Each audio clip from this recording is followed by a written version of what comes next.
أما بعد فإن خير الحديث كتاب الله وخير الهدي هدي محمد صلى الله عليه وسلم وشر الأمور محدثاتها وكل محدثة بدعة وكل بدعة ضلالة وكل ضلالة في النار.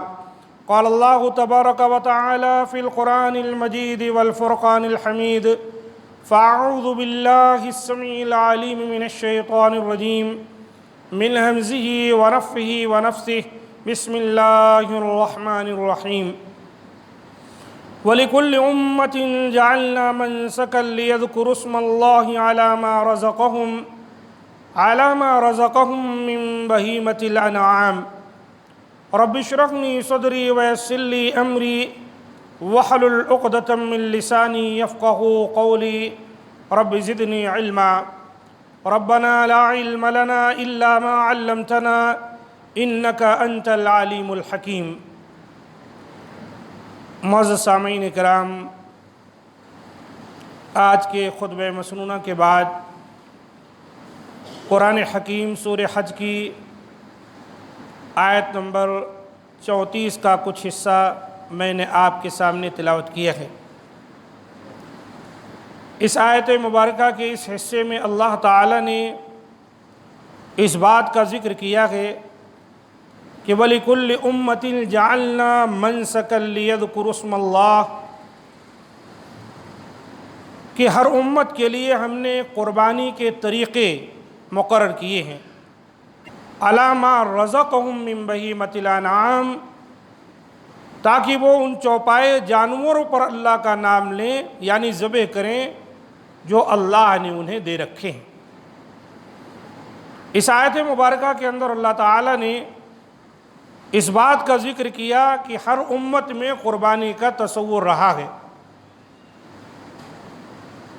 اور قرآن مجید کی اس آیت میں اللہ تعالیٰ نے بہیمۃ الانعام کہا۔ اس سے مراد 4 جانور ہیں جو نر و مادہ قربانی کے لیے جائز ہیں۔ ان میں اونٹ ہے، گائے اور بھیڑ بکری۔ ان کی کئی قسمیں ہو سکتی ہیں، لیکن قربانیاں انہی 4 جانوروں میں سے ہی دی جائیں گی۔ بھیڑ بکری ہے تو ایک کی طرف سے یا اس کے گھر والوں کی طرف سے ایک کافی ہوگی۔ جہاں تک اونٹ ہے اور گائے ہے تو اونٹ میں 10 تک اور گائے میں 7 اتنے حصے لیے جا سکتے ہیں۔ اس لیے امام نووی رحمۃ اللہ علیہ نے تمام مسلمانوں کا اس پر اجماع نقل کیا ہے کہ قربانی میں صرف یہی جانور ہی کفایت کر سکتے ہیں۔ بہت زیادہ بحث کبھی کبھی اس بات پر چھڑ جاتی ہے کہ بھینس کی بھی قربانی کی جا سکتی ہے۔ بہیمۃ الانعام 4 جانوروں کا چوپایوں کا جو اللہ تعالیٰ نے ذکر کیا ہے اس میں بھینس نہیں ہے۔ اب اگر گائے پر بھینس کو قیاس کیا جائے تو یہ الگ بات ہے، لیکن یہ قیاس بھی درست نہیں ہے۔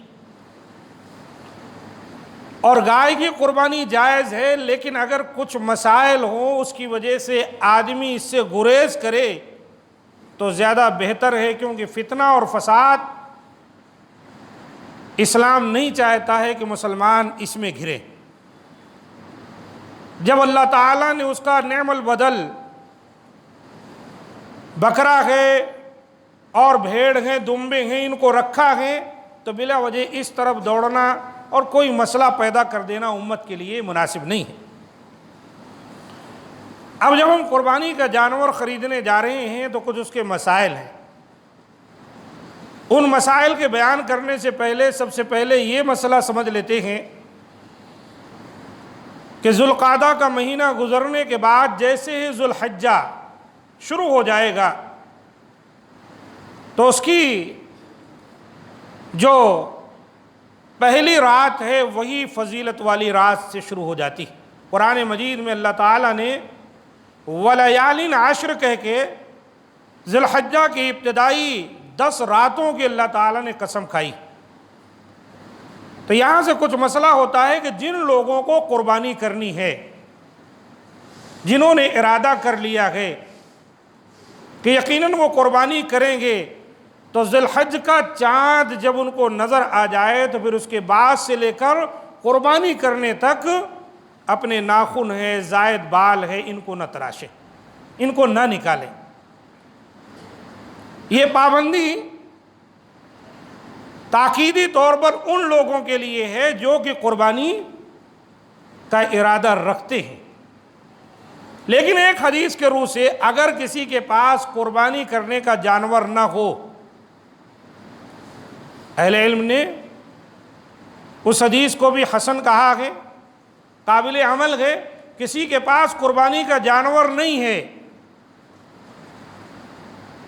اور وہ بھی اگر ان 10 دنوں میں اپنے بالوں اور ناخن اور زائد جو بال ہوتے ہیں جیسے زیر ناف اور بغل کے بال، ان تمام کو نہ کاٹے اور عید والے دن وہ اپنے ناخن تراش لے اور زائد بالوں کو نکال لے تو اس کو بھی قربانی کا اجر و ثواب ملے گا۔ قربانی تو نہیں کر رہا ہے، قربانی کا اجر و ثواب مل جائے گا۔ کیونکہ جو قربانی کی استطاعت رکھتے ہیں وہ قربانی نہ کریں، تو نبی صلی اللہ علیہ وآلہ وسلم نے ایسے لوگوں کو ڈانٹ پلائی۔ آپ نے فرمایا من وجد ساعتن، کوئی شخص استطاعت رکھتا ہے کہ قربانی کر سکے پھر بھی قربانی نہ کرے، فلا یحضر مصلانا، آپ نے فرمایا ایسا آدمی ہمارے عیدگاہ میں نہ آئے، ہمارے ساتھ نماز نہ پڑھے۔ اس میں گویا کہ تھوڑی تنبیہ ہے کہ قربانی کی استطاعت رکھتے ہوئے بھی اگر کوئی قربانی نہ کرے تو یہ اس کے لیے مناسب نہیں۔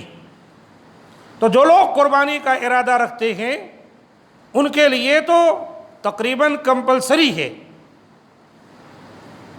بالکل تاکیدی حکم ہے کہ وہ پہلے ہی اپنے ناخن تراش لیں، بال وغیرہ کاٹ لیں، ان 10 دنوں میں ایسا نہ کریں۔ تو یہ وہ مسئلہ ہے جس کا جاننا ہمارے اور آپ کے لیے ضروری ہے۔ تو یہ جو ایام چل رہے ہیں 10 دن کے جو ہوتے ہیں، ان کی بہت بڑی فضیلت حدیث میں آئی ہے۔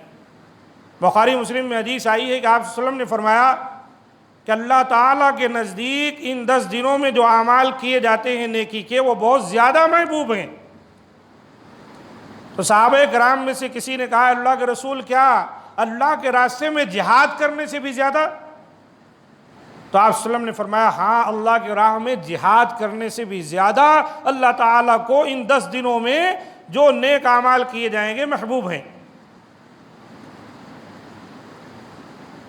الا یہ کہ کوئی ایسا مجاہد، ایسا شخص جو اپنی جان اور اپنا مال لے کر اللہ کے راستے میں نکلا اور پھر کچھ بھی واپس نہ لایا، یعنی شہید ہو گیا، اس کا مال بھی اللہ کے یہاں قبول ہوا، اس کی جان بھی قبول ہوئی، اس کا مرتبہ مقام یقیناً اس سے بڑھ کر ہے کہ 10 دنوں میں نیک اعمال کیے جائیں۔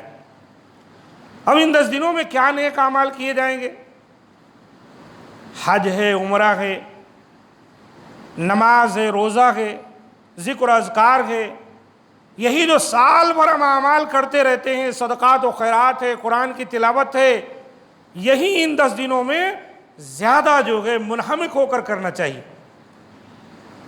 خصوصی طور پر آپ 9 دن کے روزے رکھ سکتے ہیں، یوم عرفہ کا روزہ خاص کر کے 9 ذی الحجہ کا، کہ جس کے لیے اللہ کے رسول صلی اللہ علیہ وسلم نے فرمایا کہ میں امید رکھتا ہوں کہ اس ایک دن کے روزے کی وجہ سے اللہ تعالیٰ روزہ رکھنے والے کے 1 سال پیچھے کے اور 1 سال آگے کے گناہوں کو بخش دے گا۔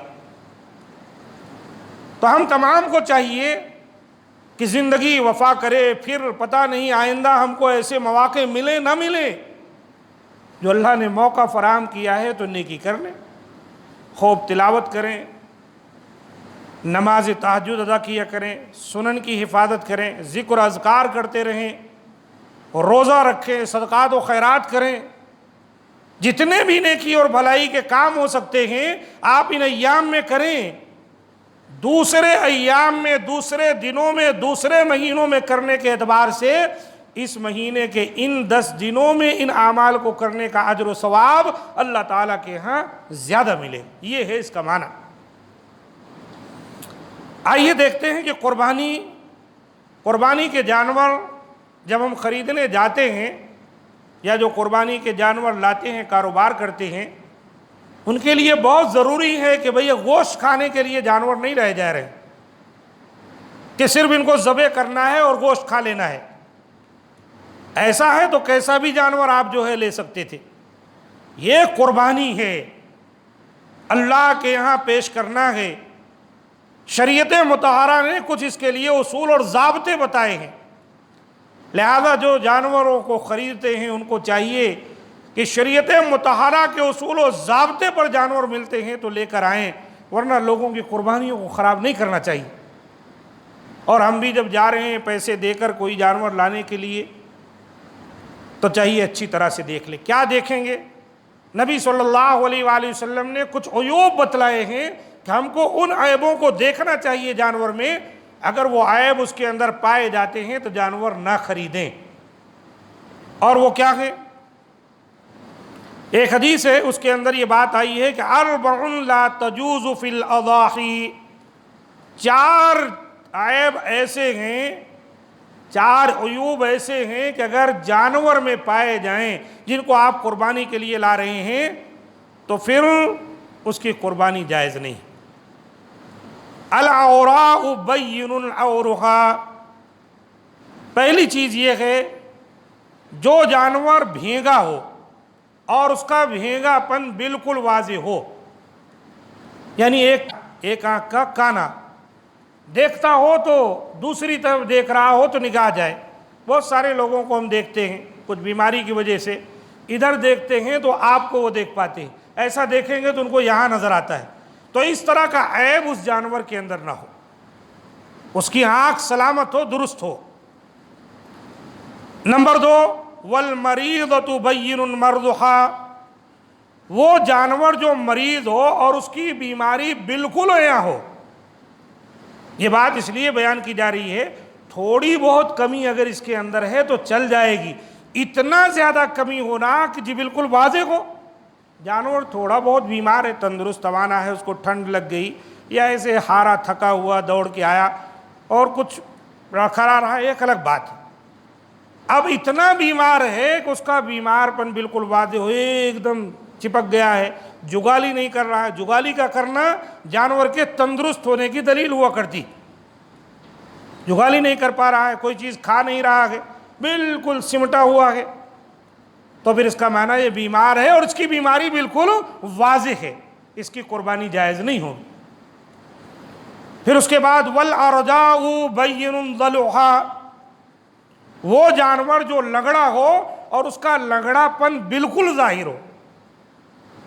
ایک جانور ہے، خریدنے آپ گئے، لنگڑا رہا ہے اور بالکل اس کا لنگڑا پن ظاہر ہے۔ ایک ہے کہ وقتی طور پر تھوڑا بہت پاؤں اٹھا لیا ہے، کچھ معمولی چوٹ آ گئی ہے، وہ ایک الگ چیز ہے، لیکن ایسا چلے تو اس طرح محسوس ہو رہا ہو کہ ایک پاؤں اس کا چاروں میں سے نیچے کی طرف جھک رہا ہے، اس کو نہیں لگا پا رہا ہے پاؤں اپنا، تو اس کا معنی ہے کہ اس کا لنگڑا پن ظاہر ہے اور اس کی قربانی جائز نہیں۔ والکثیر التی لا تنقی، اور وہ انتہائی کمزور اور لاغر جانور جس کی ہڈیوں میں گودا تک نہ ہو، اتنا کمزور ہے، پتلا ہے، بالکل باریک کہ یوں سمجھیں کہ اس کی ہڈیوں میں کوئی طاقت نہیں، قوت نہیں، تو یہ جانور بھی ہم ذبح نہیں کر سکتے۔ نبی صلی اللہ علیہ وآلہ وسلم نے اس طرح سے یہ شرط بتائی ہے، سنن ابو داؤد اور ترمذی کی حدیث ہے اور صحیح حدیث ہے۔ تو جب آپ جانور خریدے جا رہے ہیں تو یہ 4 عیب دیکھ لیں، آنکھ دیکھ لیں، پاؤں دیکھ لیں، اور اسی طریقے سے وہ اتنا کمزور نہ ہو کہ بالکل لاغر ہو، کہ وہ اس کا لاغر پن ظاہر ہو، یا کسی مرض میں ہو، تندرست توانا لیکن مریض ہے اور مرض بالکل ظاہر ہو، تو یہ جانور ہم نہیں خریدیں۔ اسی طریقے سے کان ہے اور سینگ ہے، اس کو بھی دیکھ لینا چاہیے۔ اب تھوڑا بہت سینگ ٹوٹ گئی ہے، اس طرح سے سینگ ہوتی ہے، اب جیسے یہ انگلی ہے، یہ بڑی ہے، چھوٹی، تھوڑا بہت فرق ہے، کوئی بات نہیں، اتنا فرق ہو کہ ہم دور سے دیکھیں تو محسوس ہو کہ ایک تو بالکل اتنا ہو، دوسری آدھی ہو، ایسا کان بھی زیادہ کٹا ہوا ہو، آدھے سے زیادہ کٹ گیا ہو، دیکھنے میں معیوب دکھتا ہو، جب ایسے جانور نہیں، تھوڑا بہت چرا پھٹا ہوا ہے کان، تھوڑی بہت سینگ ٹوٹی ہوئی ہے، کوئی فرق نہیں، جانور لے سکتے۔ اتنا زیادہ ہو کہ معیوب دکھتا ہو تو نہیں لینا چاہیے۔ بکرا بکری کے لیے خاص کر کے یہ چیز کو ذہن میں رکھیں کہ ان کا دانتا ہونا شرط ہے۔ دو دانت ان کے دودھ کے جو ہوتے ہیں وہ ٹوٹنے کے بعد دوبارہ نکل آئے۔ یوں تو جانور کو جائیں گے آپ منہ کھولیں گے تو دانت اس کو ہے، اب لوگ کہتے ہیں ہاں ہاں دانت ہے، ارے وہ دانت تو اس کو جو ہے پیدا ہونے کے بعد ہی دانت نکل آئیں گے، دانت تو ہے، دانت نہیں رہے گا تو کھائے گا کہاں سے بیچارہ وہ۔ اچھا یہ بھی یاد رکھیں کہ یہ جانور ان کو ایک نیچے ہی دانت ہوتے، اوپر دانت نہیں ہوتے، تو ایسا نہ ہو کہ آپ دیکھیں دانت اوپر ہے ہی نہیں، ان کو صرف ایک ہی نیچے کے حصے میں دانت رہیں گے، اوپر دانت نہیں رہیں گے، آپ دیکھیں گے۔ تو آپ جو ہے جانور کو جب اس کا منہ کھولیں گے تو جو دانت نکلا ہے اور واپس آیا ہے وہ دانت دیگر دانتوں سے صاف ستھرا ہوگا، سفید ہوگا بالکل، جیسے آپ کے ہمارے دانت سفید ہیں نا، ایسے اس کے دانت بالکل سفید اور بڑے بڑے نظر آ رہے ہیں۔ تو یہ سمجھ لیں یہ ہے دو دانت جو ٹوٹنے کے بعد نکلا ہے۔ باقی اگر اس کے دانت نہیں نکلے ہیں، سارے دانت آپ کو پیلے پیلے نظر آئیں گے، وہ صاف نہیں ہوں گے۔ یہ ایک پہچان ہے، جانور کا منہ کھول کر ہم اس کو دیکھ سکتے ہیں۔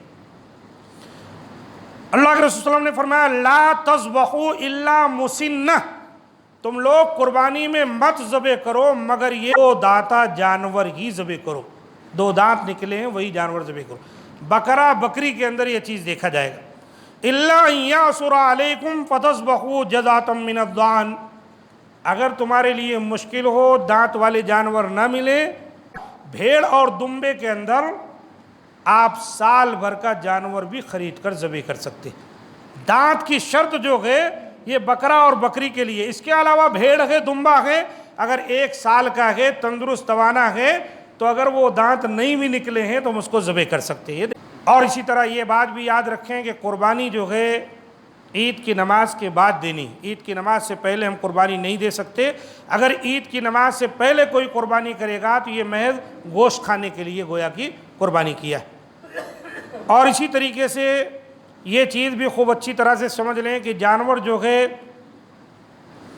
بہت زیادہ جانور بلا وجہ خرید کر ذبح کرنے کی جو عادت لوگوں میں پڑ گئی ہے، یہ اچھی بات نہیں۔